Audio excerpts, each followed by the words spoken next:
حضور علیہ صلاۃ والسلام نے فرمایا کہ لوگوں، لین دین میں ناانصافی اور کمی نہ کیا کرو، پہلی قوموں پر عذاب اسی گناہ کی وجہ سے آیا ہے، بعض قوموں پر اللہ کا عذاب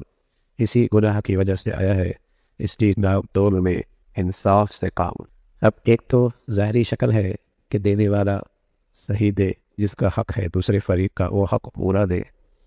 اور لینے والا بھی اپنے حق سے زیادہ نہ لے۔ تو اس کا تعلق صرف ناپ تول سے نہیں ہے، بلکہ اس کا دائرہ بہت وسیع ہے کہ جس کا حق ہے،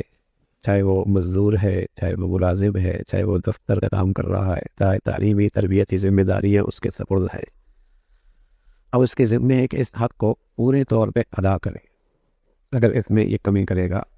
تو یہ تصفیف کرنے والا، یعنی حق کی ادائیگی میں کوتاہی کرنے والا ہے،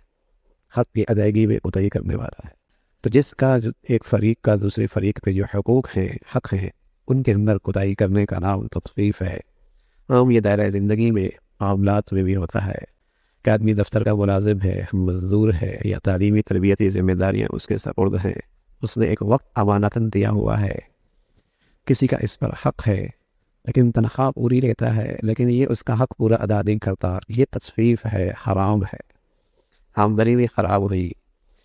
اور ساتھ ساتھ دوسروں کا حق بھی اس نے پامال کیا۔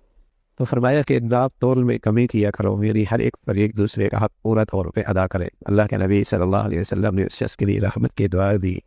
اور برکت کا تذکرہ فرمایا۔ جب وہ لیتا ہے تو لینے میں بھی نرمی دکھاتا ہے کہ اپنے حق سے زیادہ نہیں لیتا، اور جب دیتا ہے تو دینے کے اندر بھی نرمی اور سہولت کا معاملہ دکھتا ہے کہ جھکتا ہوا دیتا ہے، جھکتا ہوا دیتا ہے۔